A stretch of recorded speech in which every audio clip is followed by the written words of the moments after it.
बिस्मिल्लाहिर्रहमानिर्रहीम। उम्मीद करता हूँ आप सब खैरियत से होंगे। आज की वीडियो में हम बेस थ्योरम सीखेंगे और बेस थ्योरम के लिए मैंने आपके सामने एक एनालॉजी पेश की है, एक एग्जांपल पेश की है जो आपको नज़र आ रही है। ये दो फ्रेंड्स आपस में खेल रही हैं और एक फ्रेंड ने दूसरी फ्रेंड को इतने झूले दिए हैं कि वो बीमार हो गई है और उस फ्रेंड को फिर हॉस्पिटल लेकर जाना है। अब हमारे पास दो चॉइसेस हैं, दो हॉस्पिटल्स हैं।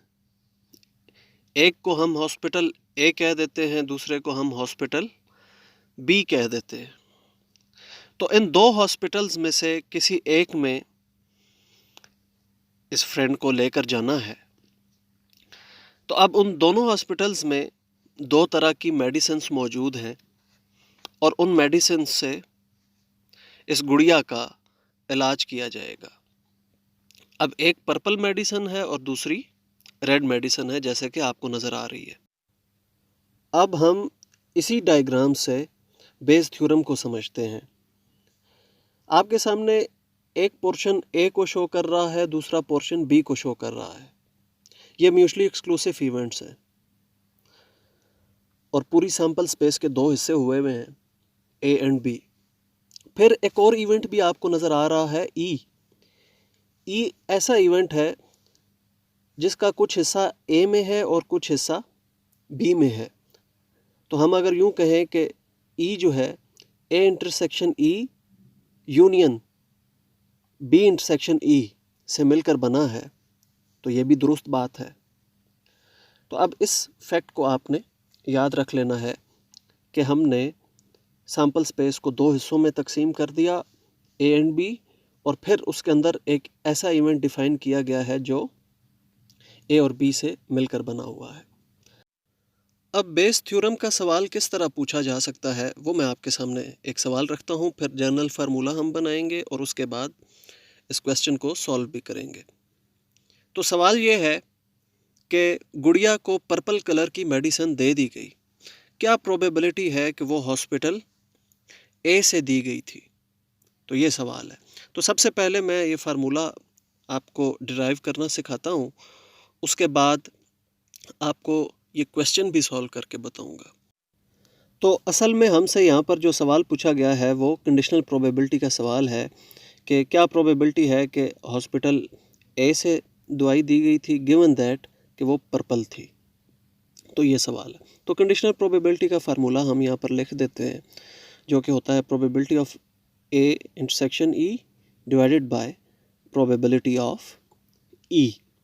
तो ये इसका फार्मूला है।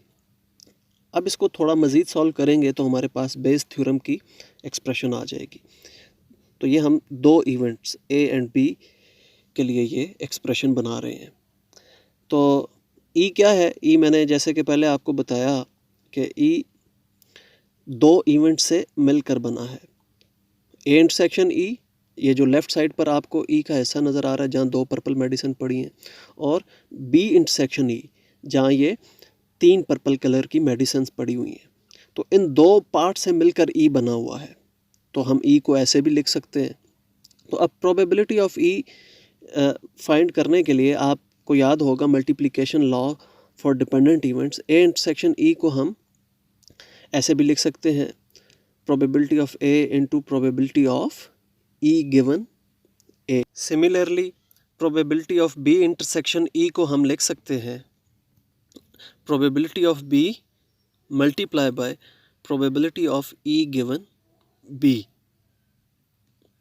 तो ये जो है हमने प्रोबेबिलिटी ऑफ ई की एक एक्सप्रेशन बना ली, जो कि हम ऊपर फार्मूले में पुट कर देंगे।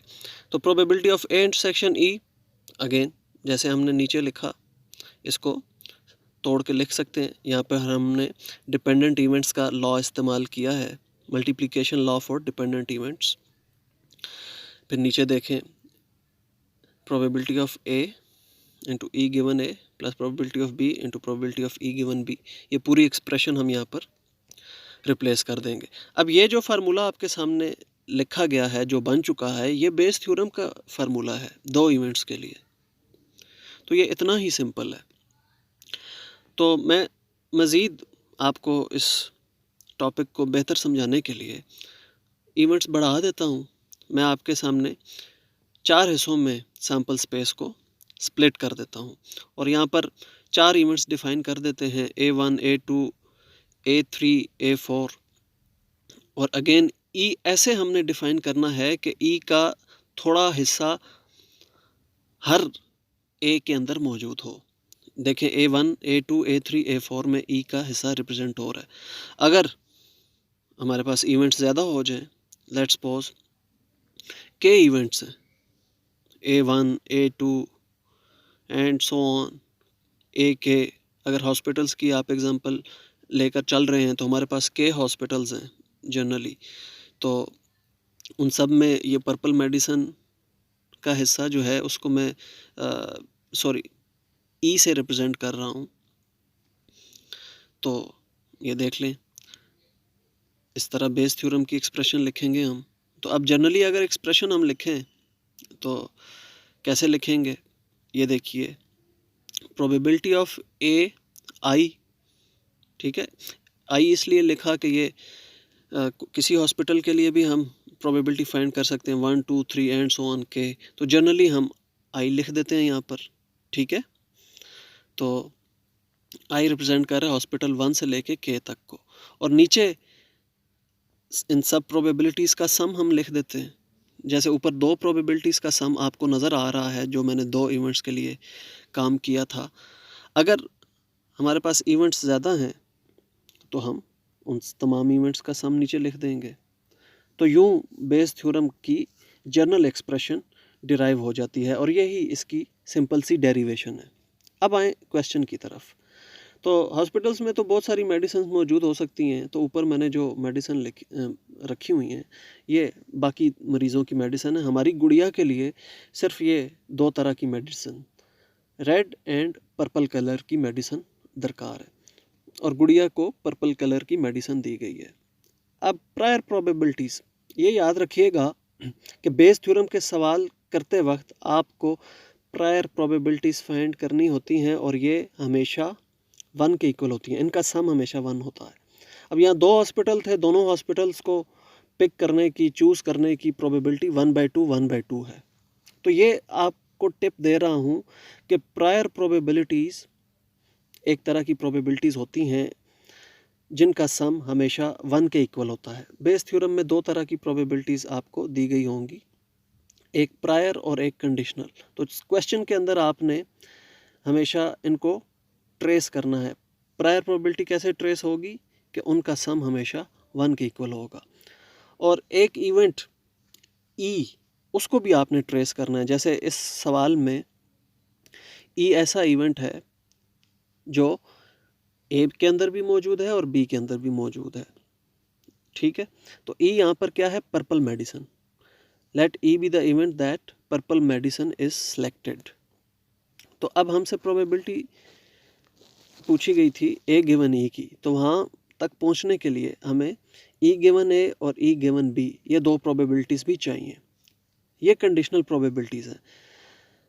तो कंडीशनल प्रोबेबिलिटी देखिए 2/4 मैंने यहाँ पर निकाली।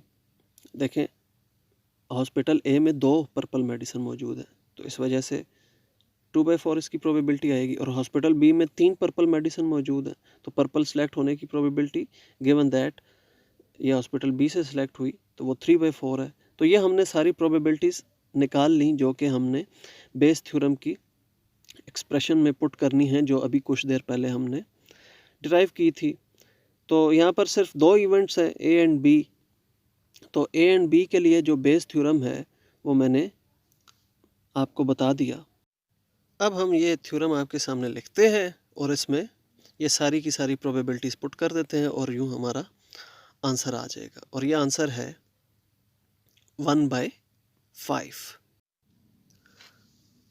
तो अब याद रखिएगा कि हमने यहाँ पर 2 तरह की probabilities, prior probabilities and conditional probabilities की मदद से बेस थ्योरम के सवाल को मुकम्मल किया। तो यही निशानी होती है बेस थ्योरम के सवाल की कि इसमें प्रायर प्रोबेबिलिटीज़ का भी जिक्र होता है और कंडीशनल प्रोबेबिलिटीज़ का भी। ये probability of A and probability of B ये प्रायर प्रोबेबिलिटीज़ हैं, और probability of E given A, probability of E given B ये कंडीशनल प्रोबेबिलिटीज़ हैं। तो इनकी मदद से हम बेस थ्योरम इस्तेमाल करते हुए अपना सवाल मुकम्मल करते हैं। तो आपने जब भी बेस थ्योरम के सवाल करने हैं तो ये दो तरह की प्रोबेबिलिटीज़ तलाश करनी है।